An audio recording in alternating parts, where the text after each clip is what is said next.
Chapitre 3. Les 4 mers contiennent 1000 montagnes. Le bureau des ténèbres efface tous les noms. Partie A.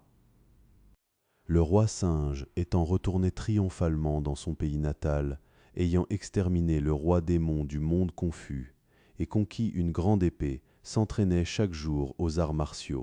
Il enseignait aux petits singes à couper le bambou pour en faire des lances, à tailler le bois pour en faire des épées, à préparer des drapeaux et des étendards, à frapper des sifflets, à avancer et reculer en formation, à établir des camps et des postes.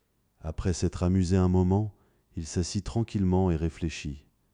Nous sommes ici, cependant si notre jeu devient réalité, ceci pourrait déranger le roi des hommes, ou bien les rois des oiseaux ou des bêtes pourraient considérer ceci comme une offense, dire que nous nous entraînons pour nous rebeller, envoyer une armée pour nous tuer. Vous avez tous des lances en bambou et des épées en bois. Comment pouvez-vous combattre? Il faut des lances et des hallebardes tranchantes. Que faire maintenant? Tous les singes, apprenant ceci, furent effrayés et répliquèrent. Ce que le grand roi voit est très loin. Cependant, il n'y a pas d'endroit où les obtenir. Pendant qu'il parlait, 4 vieux singes s'avancèrent. 2 demeuraient des singes chevaux à croupe rouge, 2 restaient des singes gibbons à dos nus, marchèrent devant et répliquèrent. Grand roi, si vous voulez obtenir des armes tranchantes, c'est très facile. Wukong dit. Comment est-ce facile? Les 4 singes répliquèrent. À l'est de notre montagne, il y a 200 lits d'eau. De l'autre côté se trouve la frontière du royaume d'Aolé. Dans ce royaume, il y a un palais royal. Dans la ville, il y a d'innombrables soldats et civils. Il doit y avoir des artisans travaillant l'or, l'argent, le cuivre et le fer. Si le grand roi y va, soit pour acheter, soit pour fabriquer des armes pour nous entraîner et protéger notre domaine montagneux, c'est véritablement une opportunité pour une sécurité durable. Wukong, apprenant ceci, fut rempli de joie et dit « Vous tous, amusez-vous ici, j'y vais. » Ce bon roi singe, pressé, s'élança sur son nuage de la culbute, en un instant traversa les 200 lits d'eau. Il vit véritablement de l'autre côté une ville avec 6 rues et 3 marchés, des milliers de portes et de fenêtres, des gens allant et venant, tous sous la lumière du jour. Wukong pensa dans son cœur. Il doit y avoir des armes toutes faites ici. Au lieu d'en acheter quelques-unes, il vaut mieux utiliser un pouvoir magique pour en chercher quelques-unes. Il pinça donc sa formule, récita l'incantation, aspira une bouffée d'air sur la terre du vent du sud-est, souffla violemment, ce qui devint un vent violent, soulevant le sable et faisant voler les pierres, véritablement effrayant. Des nuages de canons se lèvent, secouant l'univers, une brume noire assombrit la grande terre. Dans les rivières et les mers, les vagues se retournent, les poissons et les crabes ont peur. Dans les forêts et les montagnes, les arbres se brisent, les tigres et les loups s'enfuient. Tous les commerces, plus de marchands voyageurs, toutes les professions, plus de gens visibles. Dans le palais, le roi retourne dans les quartiers intérieurs. Devant les marches, les ministres civils et militaires tournent vers les bureaux. Le trône de 1000 automnes est soufflé. Les hauts bâtiments des 5 phénix voient leurs rideaux déracinés. Le vent se levant, effraya et dispersa le roi du royaume d'Aolei. Dans les 3 rues et les 6 marchés, tous paniqués, fermèrent les portes et les fenêtres. Personne n'ose et sortir. Wukong descendit puis des nuages, entra directement dans la porte du palais, chercha jusqu'à l'arsenal et l'entrepôt d'armes, ouvrit les portes et regarda. Il y avait d'innombrables armes. Épées, lances, sabres, hallebardes, haches, haches de cérémonie, massues, faucilles, fouets, fourches, crochets, bâtons, arcs, arbalètes, piques, javelots, tout était présent. Voyant ceci, il fut très joyeux et dit « Moi seul, combien puis-je porter ?» Il vaut mieux utiliser la méthode de division du corps pour les emporter. Ce bon roi singe arracha immédiatement une poignée de poils, les mit dans sa bouche, les mâcha, les cracha, récita l'incantation, cria « Transforme-toi !» Ils se transformèrent en centaines de petits singes. Tous déménageant et saisissant désordonnément, les forts en prirent 5 ou 7 pièces, les faibles en prirent 2 ou 3 pièces, tout fut déménagé complètement. Il marcha directement sur les nuages, utilisa une méthode de téléportation, appela un vent violent, mena les petits singes, tous retournèrent à leur lieu d'origine. Les grands et petits singes de la montagne des fleurs et des fruits jouaient justement devant la porte de la grotte, quand ils entendirent le bruit du vent, virent dans les airs des singes esprits innombrables et sans limite, ce qui les effraya tous, courant et se cachant des ors. Honnêtement, peu après, le roi singe abaissa les nuages, rangea les nuages et le brouillard, secoua son corps, rangea ses poils, et toutes les armes furent empilées désordonnément devant la montagne. Il appela « Petites, venez tous recevoir des armes. » Tous les singes regardèrent, virent Wukong seul debout sur la terre plate. Tous coururent s'agenouiller et demander la raison. Wukong expliqua tout, ayant utilisé le vent violent et déménagé les armes, toutes les affaires. Tous les singes remercièrent, puis allèrent saisir les sabres et les épées, disputer les haches et les lances, tirer les arcs et les arbalètes, criant et hurlant, s'amusèrent toute la journée. Le lendemain, ils alignèrent à nouveau les camps. Wukong rassembla tous les singes, au total 47 000 bouches. Ceci alarma aussitôt les monstres et bêtes de toute la montagne, tous des loups, insectes, tigres, léopards, renards, daims, cerfs, sangliers, lapins, renards, lions, éléphants, chiens sauvages, singes, ours, cerfs, sangliers sauvages, bœufs de montagne, antilopes, rhinocéros. Sévères, lièvres rusés, chiens divins, toutes sortes de rois démons, au total 72 grottes, tous vinrent rendre hommage au roi singe comme maître. Chaque année, ils offraient des tribus, à chaque saison, ils faisaient l'appel. Certains suivaient les rangs pour s'entraîner, certains suivaient les saisons pour collecter les grains. Tout était en ordre, faisant de la montagne des fleurs et des fruits une ville d'or et une forteresse de fer. Les rois démons de toutes les routes offraient aussi des tambours d'or, des drapeaux colorés, des armures et des casques. En désordre, chaque jour, ils pratiquaient la danse. Ceux et mobilisaient l'armée. Le roi singe était justement en joie, quand soudain il dit à tous « Vous tous êtes habiles avec les arcs et les arbalètes, maîtrisez les armes. Cependant, cette épée dans ma main est véritablement trop lourde et maladroite, ne correspond pas à mon intention. Que faire ?» Les 4 vieux singes s'avancèrent et rapportèrent « Le grand roi est un saint immortel. Les armes ordinaires ne sont pas utilisables. Cependant, nous ne savons pas si le grand roi peut aller dans l'eau. » Wukong dit « Depuis que j'ai entendu la voix, j'ai le pouvoir des 72 transformations terrestres. Le nuage de la culbute a un pouvoir immense. Je sais bien me cacher et m'échapper, lever la méthode et saisir la méthode, monter au ciel à un chemin, entrer dans la terre à une porte, marcher devant le soleil et la lune sans ombre, entrer dans l'or et la pierre sans obstacle. L'eau ne peut me noyer, le feu ne peut me brûler. Comment ne pourrais-je pas y aller ?» Les 4 singes répliquèrent « Puisque le grand roi a un tel pouvoir, sous notre pont de fer, l'eau communique avec le palais du dragon de la mer de l'Est. Si le grand roi veut descendre, chercher le vieux roi dragon, lui demander une arme, ne serait-ce pas satisfaisant ?» Wukong, apprenant ceci, fut très joyeux et dit « Attendez-moi, j'y vais. » Ce bon roi singe sauta jusqu'au pont, utilisa une méthode pour fermer l'eau, pinça la formule, plongea dans les vagues, sépara la route de l'eau, entra directement au fond de la mer de l'Est.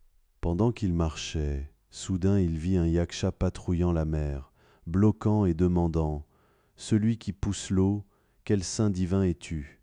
Dis-le clairement pour que je puisse rapporter et t'accueillir. » Wukong dit « Je suis Sun Wukong, saint né de la montagne des fleurs et des fruits, je suis le voisin immédiat de ton vieux roi dragon. Pourquoi ne me connais-tu pas ?» Ce yaksha, apprenant ceci, retourna rapidement au palais de cristal et rapporta « Grand roi, dehors il y a Sun Wukong, saint né de la montagne des fleurs et des fruits. Il dit qu'il est le voisin immédiat du grand roi, il arrive bientôt au palais. » Le roi dragon de l'Est, Aougouan, se leva aussitôt. Avec les fils dragons, les petits dragons, les soldats crevettes et les généraux crabes, sortit du palais pour accueillir et dit « Immortel supérieur, entrez, entrez. » Jusqu'au palais, après s'être rencontré et avoir offert le thé, il demanda « Immortel supérieur, Depuis quand avez-vous obtenu la voix? Quelle technique immortelle avez-vous reçue? Wukong dit, depuis que je suis né, j'ai quitté la maison pour cultiver. J'ai obtenu un corps sans naissance et sans extinction. Récemment, pour entraîner mes enfants et petits-enfants et protéger ma grotte montagneuse, malheureusement je n'ai pas d'armes. J'ai longtemps entendu dire que mon voisin vertueux jouit dans ce palais de jade et de coquillages, il doit y avoir des objets divins en excès, je suis venu spécialement en demander un. Le roi dragon, apprenant ceci, ne put refuser, ordonna aussitôt au commandant, Requin de prendre un grand sabre et de le présenter. Wukong dit, le vieux Sun ne sait pas manier le sabre, je demande humblement autre chose. Le roi dragon ordonna à nouveau au capitaine Anguille de mener les Hercules et de soulever une fourche à 9 branches. Wukong sauta, la prit dans sa main, la mania un moment, la posa et dit « Légère, légère, légère, pas non plus pratique. Je demande humblement autre chose. » Le roi dragon rit. « Immortel supérieur, tu ne regardes pas, cette fourche pèse 3600 livres. » Wukong dit « Pas pratique, pas pratique. » Le roi dragon, dans son cœur, eut peur, ordonna à nouveau à l'amiral Requin et au général Carpe de soulever une hallebarde céleste à tige peinte. Cette hallebarde pesait 7200 livres. Wukong, la voyant, courut près, la prit dans sa main, fit quelques postures, lâcha 2 techniques, la planta au milieu et dit « À nouveau légère, légère, légère. » Le vieux roi dragon eut à nouveau plus peur et dit « Immortel supérieur, dans mon palais, il n'y a que cette hallebarde qui est lourde, il n'y a plus d'armes. » Wukong rit. Les anciens disent « Le roi dragon de la mer n'a pas de trésor. Cherche à nouveau, s'il y en a qui conviennent, je les paierai tous. » Le roi dragon dit « Véritablement il n'y en a plus. » Pendant qu'il parlait justement, derrière apparurent la reine dragon et la princesse dragon et répliquèrent « Grand roi, regardez ce saint, décidément ce n'est pas quelqu'un d'ordinaire. Dans notre trésor de la mer, il y a ce pilier divin qui fixe le fond de la Voie lactée. Ces derniers jours la lumière rose et brillante, l'hospice vapeur s'élève, peut-être qu'il devrait apparaître et rencontrer ce saint. » Le roi dragon dit « C'est pendant que Dayu contrôlait les eaux, un pieu pour déterminer la profondeur des rivières et des mers, c'est un pilier de fer divin, à quoi peut-il servir ?» La reine dragon dit « Peu importe s'il l'utilise ou non, donnons-le lui simplement, selon comment il le transforme, envoyons-le hors de la porte du palais. » Le vieux roi dragon suivit ces paroles, dit tout à Wukong. Wukong dit « Sortez-le pour que je voie. » Le roi dragon agita la main et dit « On ne peut pas le porter, on ne peut pas le soulever. Il faut que l'immortel supérieur aille le voir personnellement. » Wukong dit « Où est-il? Mène-moi. » Le roi dragon guida véritablement jusqu'au milieu du trésor de la mer. Soudain il vit 10 000 rayons de lumière dorée. Le roi dragon pointa et dit « Celui qui brille, c'est lui. » Wukong releva ses vêtements, s'approcha, toucha. C'était un pilier de fer, environ de la taille d'un boisseau, plus de 2 toises de long. Il fit de son mieux avec ses 2 mains et dit « Trop gros et trop long, plus court et plus fin serait utilisable. » Ayant dit ceci, ce trésor devint plus court de plusieurs pieds, plus fin d'1 tour. Wukong le secoua à nouveau et dit « Plus fin serait à nouveau mieux. » Ce trésor devint véritablement plus fin de quelques divisions. Wukong fut très joyeux, le sortit du trésor de la mer et regarda. En réalité, c'étaient 2 anneaux d'or aux 2 extrémités, au milieu un segment de fer noir. Juste à côté des anneaux, il y avait une ligne de caractères gravés, appelée « Bâton cerclé d'or selon la volonté, pèse 13 500 livres. » Dans son cœur, il fut secrètement joyeux et dit « Probablement ce trésor convient à la volonté humaine. » En marchant, en pensant et en parlant, en secouant avec la main, il dit « Plus court et plus fin serait à nouveau mieux. » Sorti dehors, il n'avait que 2 toises de long, de la finesse d'un bol. Regardez-le utilisant son pouvoir, lâchant les techniques, frappant dans le palais de cristal. Ceci effraya le vieux roi dragon, tremblant de peur. Les petits-fils dragons, l'âme envolée et l'esprit dispersé, Les tortues et les trionyxèrent tous le cou, les poissons et les crevettes cachèrent tous la tête. Wukong, tenant le trésor dans sa main, s'assit dans la salle du palais de cristal, rit au roi dragon et dit « Merci pour la grande intention de mon voisin vertueux ». Le roi dragon dit « Je n'ose pas, je n'ose pas ». Wukong dit « Se faire, bien qu'utile, il y a à nouveau une chose à dire ».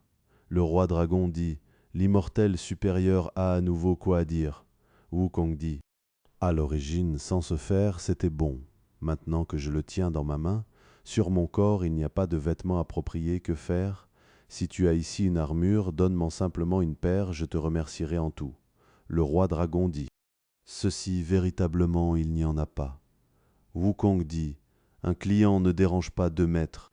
S'il n'y en a pas, je ne sortirai certainement pas de cette porte. » Le roi dragon dit « Dérange l'immortel supérieur de traverser à nouveau une mer, peut-être qu'il y en a. » Wukong dit à nouveau « Visiter 3 maisons ne vaut pas s'asseoir dans une maison.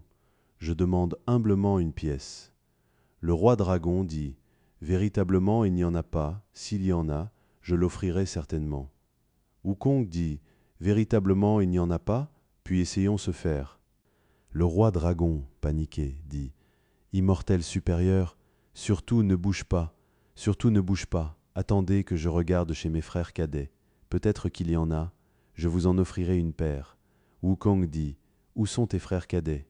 Le roi dragon dit « Mes frères cadets sont Hao Qin, roi dragon de la mer du Sud, Hao Shun, roi dragon de la mer du Nord, Hao Run, roi dragon de la mer de l'Ouest. » Wukong dit « Le vieux Sun n'y va pas, n'y va pas. » Le proverbe dit « 3 crédits ne valent pas 2 comptants. J'espère simplement que tu donneras une paire selon ta hauteur et ta bassesse. » Le vieux roi dragon dit « Il n'est pas nécessaire que l'immortel supérieur y aille. J'ai ici un tambour de fer, une cloche d'or. Quand il y a des affaires urgentes, si on frappe le tambour pour qu'il résonne, si on sonne la cloche pour qu'elle tinte, mes frères cadets arriveront aussitôt. » Wukong dit « Puisque c'est ainsi, va rapidement frapper le tambour et sonner la cloche. » Véritablement, le général Tortue Mollusque alla sonner la cloche. Le commandant Tortue vint aussitôt frapper le tambour. Peu après, au son de la cloche et du tambour, véritablement ceci alarma les 3 rois dragons des mers. En un instant ils arrivèrent, tous se rencontrèrent dehors. Hao Qin dit « Grand frère, quelle affaire urgente pour frapper le tambour et sonner la cloche ?» Le vieux roi dragon dit « Frère cadet, il est difficile à dire. Il y a un saint né de la montagne des fleurs et des fruits. Tôt ce matin, il est venu me reconnaître comme voisin. Ensuite, il a demandé une arme. J'ai offert la fourche d'acier. Il l'a trouvée petite. J'ai offert la hallebarde peinte. Il l'a trouvée légère. Il a pris lui-même un pilier de fer divin qui fixe le fond de la Voie lactée, a fait quelques techniques. Maintenant, il est assis dans le palais et demande à nouveau une armure. Je n'en ai pas ici, donc j'ai sonné la cloche et frappé le tambour pour inviter mes frères cadets. Avez-vous une armure? Offrez-lui-en une paire, renvoyez-le simplement. » Hao Qin, apprenant ceci, fut très en colère et dit « Nous, frères, mobilisons des soldats et capturons-le, n'est-ce pas ?» Le vieux roi dragon dit « Ne parle pas de capturer, ne parle pas de capturer. Se faire, si on le touche un peu, on meurt. Si on le heurte un peu, on périt. Si on le frôle, la peau se brise.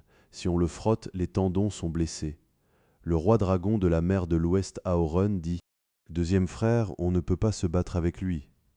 Contentons-nous de préparer une armure pour lui, renvoyons-le hors de la porte. Présentons un mémorial au ciel, le ciel le punira lui-même. » Le roi dragon de la mer du Nord Hao Shun dit « C'est bien dit.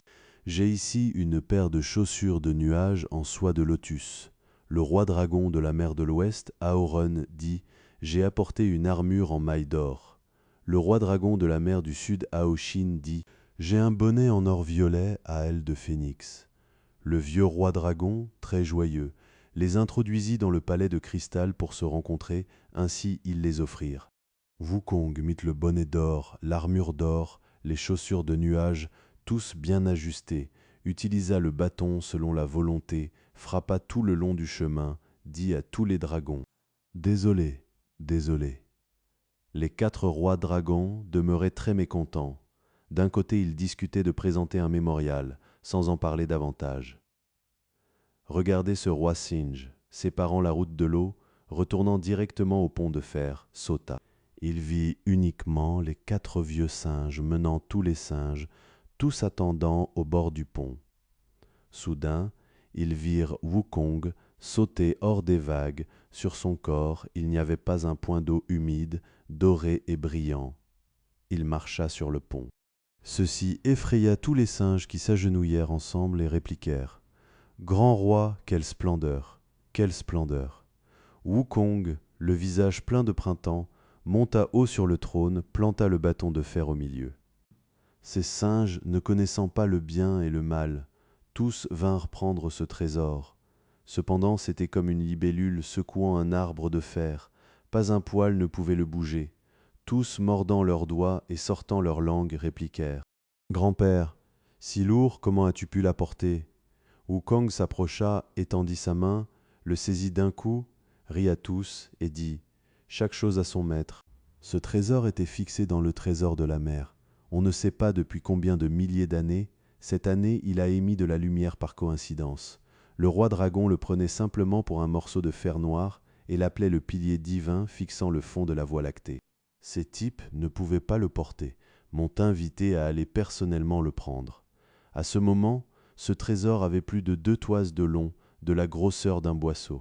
Je l'ai saisi d'un coup, l'intention trouvée trop grande. Il est devenu beaucoup plus petit. À nouveau enseigné plus petit, il est devenu à nouveau plus petit.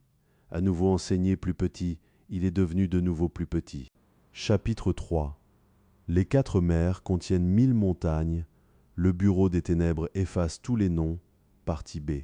En hâte, regardant à la lumière du ciel, il y avait une ligne de caractères, bâton cerclé d'or, selon la volonté, 13 500 livres. Vous tous, tenez-vous à l'écart, attendez que je lui fasse à nouveau changer. Il tenait ce trésor dans sa main, appela: Petit, petit, petit. Aussitôt il devint petit comme une aiguille à broder pouvait être cachée dans l'oreille. Tous les singes furent effrayés et crièrent: Grand roi, sors-le à nouveau pour jouer. Le roi singe vraiment le sortit de son oreille, le posa sur sa paume et appela: Grand, grand, grand, grand. Aussitôt il redevint de la grosseur d'un boisseau, de 2 toises de long. Il joua jusqu'à ce qu'il soit joyeux, sauta sur le pont, sortit hors de la grotte, tenant ce trésor dans sa main, utilisa un pouvoir magique imitant le ciel et la terre, plia sa taille, appela: Grandisse. Il devint haut de 10 000 toises, la tête comme le montail, la taille comme une crête escarpée, les yeux comme l'éclair, la bouche comme un bassin de sang, les dents comme des épées et des hallebardes. Dans sa main, ce bâton, en haut touche les 33 cieux, en bas atteint les 18 enfers. Ceci effraya tous les tigres, léopards, loups, insectes, tous les monstres de la montagne, les 72 rois démons, tous s'agenouillèrent et rendirent hommage, tremblants, l'âme dispersée et l'esprit envolé. En un instant, il rangea sa forme magique, changea à nouveau ce trésor en une aiguille à broder, le cacha dans son oreille, retourna à la grotte. Ceci alarma tous les rois démons des diverses grottes, tous vinrent rendre hommage et féliciter. À ce moment, il ouvrit grand les tambours et les drapeaux, fit résonner les gongs de cuivre, prépara largement sans saveur de mets précieux, remplit de liquide de coco et de jus de raisin, but et festoya avec tous pendant longtemps, puis à nouveau enseigna et entraîna. Le roi singe scella les 4 vieux singes comme généraux valides, appela les 2 singes chevaux à croupe rouge, les 2 maréchaux. Ma et Liu appela les 2 singes gibbons à dos nus, les 2 généraux, Beng et Ba. Toutes les affaires d'établir des camps et des postes, de récompenser et de punir, il les confia aux 4 généraux valides pour les maintenir. Il relâcha son cœur, chaque jour montant les nuages et conduisant le brouillard, voyageant à travers les 4 mers, se divertissant dans les 1000 montagnes. Déployant ses arts martiaux, il visitait partout les héros. Utilisant son pouvoir, il se liait largement avec les sages. À ce moment, Il rencontra à nouveau 7 frères, à savoir le roi des monts Taureaux, le roi des monts Serpent-Dragon, le roi des monts Grand-Peng, le roi des monts Lion à crinière, le roi des monts Macaque, le roi des monts Singe à nez retroussé, plus lui-même le roi Singe, 7 au total. Chaque jour, ils discutaient de littérature et d'arts martiaux, passaient les coupes et transmettaient les gobelets, chantaient avec des instruments et dansaient, partant le matin et revenant le soir, rien ne leur manquait en joie. La distance de 10 000 lits, ils la prenaient comme le chemin de la cour. Ce qu'on dit, en hochant la tête, on passe directement 3 000 lits, en tournant la taille, il y a plus de 800 lits de parcours. Un jour, dans sa grotte, il ordonna aux 4 généraux valides de préparer un banquet, invita les 6 rois à boire, tua des bœufs et des chevaux, sacrifia au ciel et à la terre, ordonna à tous les monstres de danser et de chanter joyeusement, tous burent jusqu'à être ivres-morts. Après avoir envoyé les 6 rois dehors, il récompensa à nouveau les grands et petits chefs. Appuyé au bord du pont de fer, sous l'ombre des pins, en un instant il s'endormit. Les 4 généraux valides menèrent tous pour le protéger, n'osant pas parler fort. Uniquement, pendant que le roi singe dormait, il vit 2 personnes tenant un document officiel, sur lequel il y avait les 3 caractères Sun Wukong. S'approchèrent sans distinction, passèrent une corde, saisirent l'âme et l'esprit du roi singe, trébuchant et titubant, directement le menèrent jusqu'au bord d'une ville. Le roi singe graduellement sentit l'alcool se dissiper, soudain leva la tête et regarda. Sur la ville il y avait une plaque de fer. Sur la plaque il y avait 3 grands caractères. Royaume des ombres. Le roi singe soudainement comprit et dit : Le royaume des ombres est la demeure du roi Yama. Pourquoi suis-je venu ici ? Ces 2 personnes répliquèrent : Maintenant ta longévité doit prendre fin. Nous 2 avons reçu le document pour te crocher. Le roi singe, entendant ceci, dit : Le vieux Sun est au-delà des 3 royaumes, n'est pas dans les 5 éléments. Déjà ne suis pas soumis à leur juridiction. Comment êtes-vous si confus ? Osez à nouveau me crocher. Ces 2 crocheurs de mort simplement tiraient, voulaient absolument le traîner à l'intérieur. Ce roi singe, irrité dans sa nature, sortit le trésor de son oreille, l'agita de la grosseur d'un bol. Levant légèrement la main, il frappa les 2 crocheurs de mort en chair en sauce. Il défit lui-même sa corde, lâcha sa main, brandit son bâton, frappa dans la ville. Ceci effraya le démon à tête de bœuf qui se cachait à l'est et à l'ouest, le démon à face de cheval qui courait au sud et au nord. Tous les soldats fantômes coururent à la salle de Senlou, rapportant « Grand roi, malheur, malheur, dehors il y a un à face poilu qui frappe ». Ceci alarma les 10 rois des ténèbres qui s'empressèrent de s'habiller et de regarder. Voyant son apparence féroce, aussitôt alignèrent les rangs, répondirent en criant à haute voix : Immortel supérieur, laisse ton nom. Immortel supérieur, laisse ton nom. Le roi singe dit : Puisque vous ne me connaissez pas, pourquoi envoyer des gens me crocher ? Les 10 rois répliquèrent : Je n'ose pas, je n'ose pas. Probablement que les gens envoyés se sont trompés. Le roi singe dit : Je suis à l'origine Sun Wukong, saint né de la grotte du rideau d'eau, de la montagne des fleurs et des fruits. Vous tous, quel poste officiel êtes-vous ? Les 10 rois s'inclinèrent et répliquèrent : Nous sommes les 10 rois des ténèbres, empereurs célestes du monde Yin. Wukong dit : Rapportez rapidement vos noms pour éviter les coups. Les 10 rois répliquèrent : Nous sommes le roi Guanqin, le roi Shujiang, le roi Songdi, le roi Wuguan, le roi Yanluo, le roi Pingdeng, le roi Taishan, le roi Dushi, le roi Bianshang, le roi Juanlun. Wukong dit : Vous tous étant montés sur le trône royal, êtes du genre à avoir des réponses spirituelles aidées. Pourquoi ne connaissez-vous pas le bien et le mal ? Le vieux Sun a cultivé la voie immortelle, sa longévité est égale au ciel, s'est élevé au-delà des 3 royaumes, a sauté hors des 5 éléments. Pourquoi envoyer des gens meux ? Les 10 rois répliquèrent : Immortel supérieur, calme ta colère. Dans tout le monde, il y a beaucoup de gens avec le même nom et le même prénom. Probablement que ces crocheurs de mort se sont trompés de chemin. Wukong dit : Absurde, absurde. Le proverbe dit: le fonctionnaire diffère, le greffier diffère, la personne qui vient ne diffère pas. Prends rapidement le livre de vie et de mort pour que je le voie. Les 10 rois, apprenant ces paroles, aussitôt invitèrent à monter dans la salle pour examiner. Wukong, tenant le bâton selon la volonté, monta directement sur la salle de Senluo, s'assit au milieu face au sud. Les 10 rois aussitôt ordonnèrent au juge tenant les dossiers de sortir les livres documentaires pour examiner.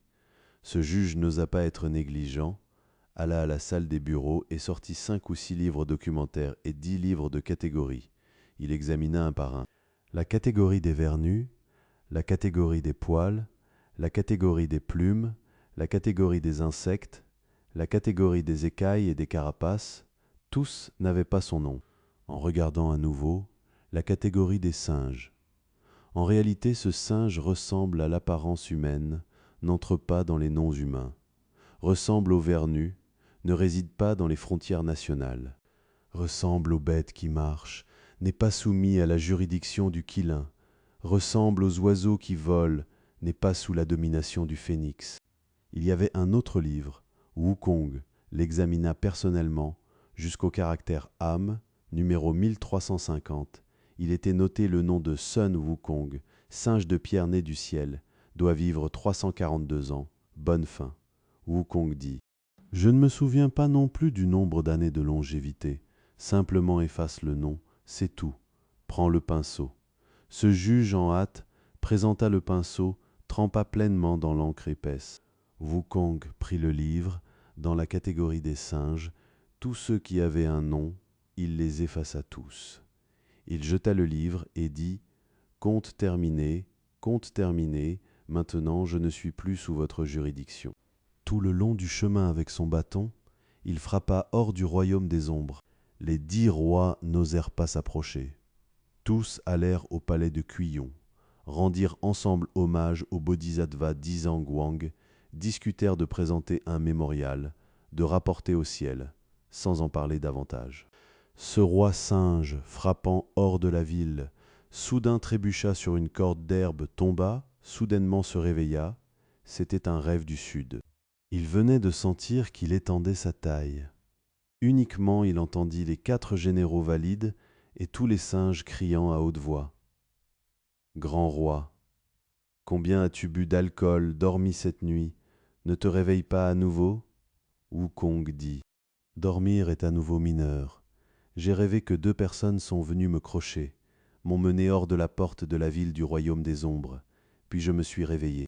C'est moi qui ai montré mon pouvoir, directement crié jusqu'à la salle de Senluo, disputé avec ces 10 rois, examiné notre livre de vie et de mort. Tous ceux qui avaient nos noms, je les ai tous effacés, plus aucun n'est sous la juridiction de ces types. Tous les singes s'agenouillèrent et remercièrent. Depuis lors, beaucoup de singes de la montagne ne vieillissaient pas, à cause de ceci qu'il n'y avait pas de nom dans le bureau yin. Le roi singe, ayant fini de parler des affaires précédentes, les 4 généraux valides rapportèrent à tous les rois démons des diverses grottes. Tous vinrent féliciter. En quelques jours, les 6 frères jurés vinrent à nouveau rendre hommage et féliciter. Ayant entendu la raison de l'effacement des noms, tous furent joyeux. Chaque jour, ils se rassemblaient pour se divertir, sans en parler davantage. Cependant, rapportons à ce haut saint du ciel supérieur, le grand bienveillant et miséricordieux empereur de jade céleste, souverain suprême du ciel profond. Un jour, il s'assit sur le trône, dans la salle Lingxiao du palais des nuages dorés, rassemblant les ministres immortels Sif. Ils et militaires pendant l'audience matinale.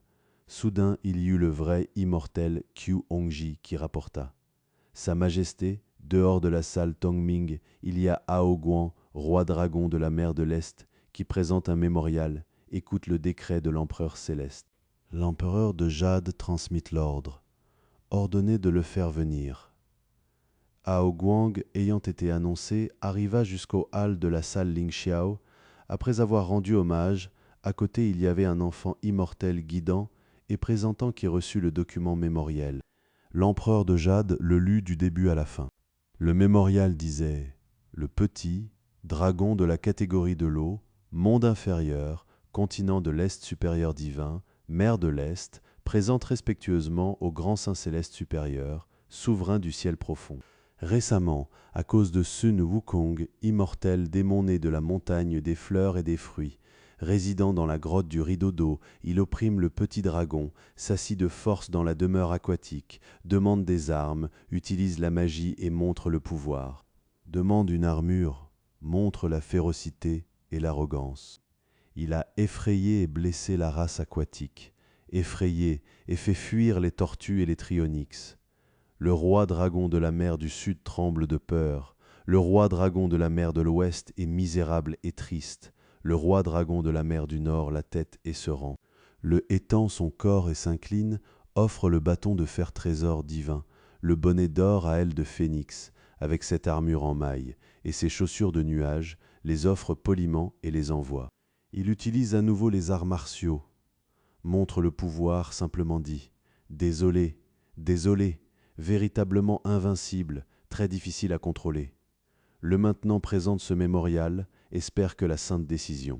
Je demande humblement des soldats célestes pour capturer ce démon, afin que les mers et les montagnes soient pures et tranquilles, le monde inférieur soit en paix et prospère.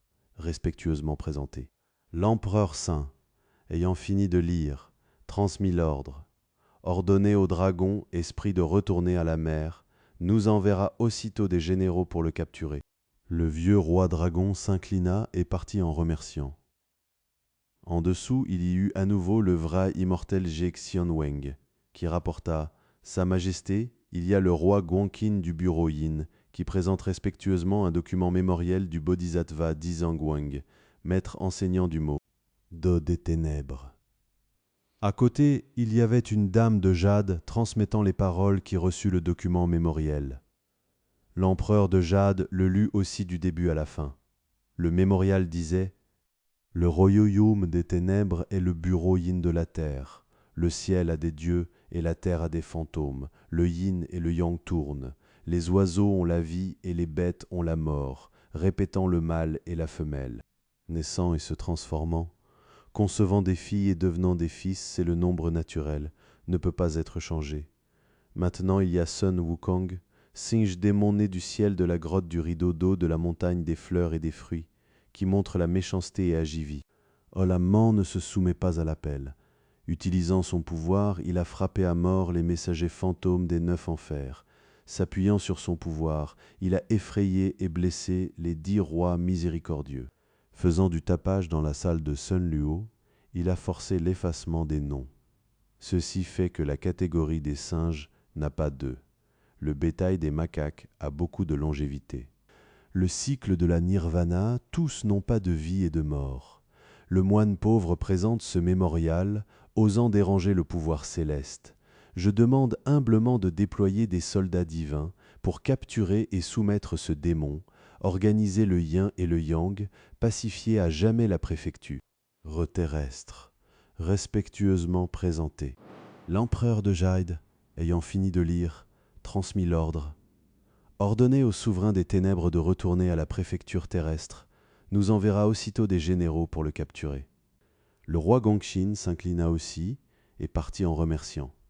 Le grand souverain céleste appela tous les ministres immortels civils et militaires et demanda « Ce singe démon est né quelle année? De quelle génération vient-il? Comment a-t-il une telle voix ?» Avant qu'un mot ne soit fini, des rangs sortirent l'œil de 1000 lits et l'oreille contre le vent, et répliquèrent « Ce singe est un singe de pierre né il y a 300 ans. » À ce moment, on n'y a pas prêté attention, on ne sait pas ces dernières années où il a cultivé pour devenir immortel, a soumis le dragon et vaincu le tigre, a forcé l'effacement du registre de la mort. L'empereur de Jade dit « Quel général divin descendra dans le monde pour le soumettre ?» Avant que la parole ne soit finie, des rangs sortirent l'étoile Vénus Taibai Changjeng, s'inclina et rapporta « Saint supérieur, dans les 3 royaumes, tout ce qui a 9 orifices peut cultiver pour devenir immortel. Cependant, ce singe est un corps nourri par le ciel et la terre, un corps conçu par le soleil et la lune. Il touche aussi le ciel avec sa tête et foule la terre avec ses pieds, boit la rosée et mange les nuages colorés, maintenant qu'il a cultivé la voie immortelle, a le pouvoir dessous. Mettre le dragon et de vaincre le tigre. En quoi diffère-t-il des humains?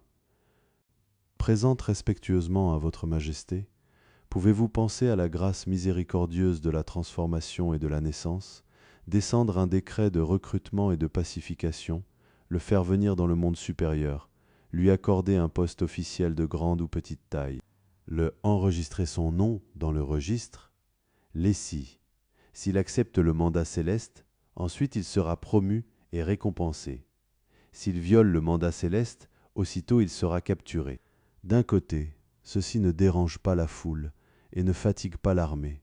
De l'autre, ceci reçoit les immortels avec la voix. L'empereur de Jade, entendant ces paroles, fut très joyeux et dit « C'est long ce que tu as rapporté. » Aussitôt, il ordonna aux fonctionnaires de l'étoile de la littérature de rédiger l'édit, ordonna à l'étoile Vénus Taïbaï de recruter et de pacifier. L'étoile Vénus, ayant reçu l'ordre, sortit de la porte du ciel du sud, abaissa les nuages auspices, directement jusqu'à la grotte du rideau d'eau de la montagne des fleurs et des fruits, dit à tous les petits singes « Je suis un ange céleste envoyé par le ciel. Il y a un édit sacré ici. Invite ton grand roi à monter dans le monde supérieur. » Rapportez rapidement. Les petits singes dehors de la grotte transmirent couche par couche jusqu'au fond de la grotte céleste et répliquèrent « Grand roi, dehors il y a un vieil homme portant un document en coin, dit qu'il est un ange céleste envoyé par le ciel supérieur. Il y a un édit sacré qui t'invite. » Le roi singe, entendant ceci, fut très joyeux et dit « Ces 2 jours, je pensais justement à monter dans le ciel pour me promener, et il y a un ange céleste qui vient m'inviter. » Il appela « Invite-le rapidement à entrer. » Le roi singe, en hâte, arrangea ses vêtements et son bonnet. À l'extérieur de la porte, il accueillit. L'étoile Vénus entra directement au milieu, se tint face au sud et dit « Je suis l'étoile Vénus Taïbaï de l'Ouest. Par ordre de recrutement et de pacification de l'empereur de Jade, je descends dans le monde pour t'inviter à monter dans le ciel, pour recevoir et accepter le registre immortel. » Wukong rit. Je remercie beaucoup la vieille étoile d'être descendue. Il ordonna aux petits de préparer un banquet pour le traiter. L'étoile Vénus dit « L'édit sacré est sur mon corps. Je n'ose pas rester longtemps. Invite simplement le grand roi à aller ensemble, après la promotion glorieuse. Ensuite nous discuterons calmement. » Wukong dit « Merci de ta visite, en vain, en vain. » Aussitôt il appela les 4 généraux valides, ordonna « Enseignez soigneusement les enfants et petits-enfants. Attendez que je monte dans le ciel pour voir le chemin. Ensuite je vous emmènerai tous pour vivre ensemble. » Les 4 généraux valides acceptèrent l'ordre. Ce roi singe et l'étoile Vénus s'élancèrent sur les nuages, s'élevèrent dans le ciel vide. C'était exactement. Promuo au rang des immortels célestes de qualité supérieure, le nom est inscrit dans le registre des rangs des nuages. On ne sait pas quel titre officiel il recevra, écoutons l'explication du chapitre suivant.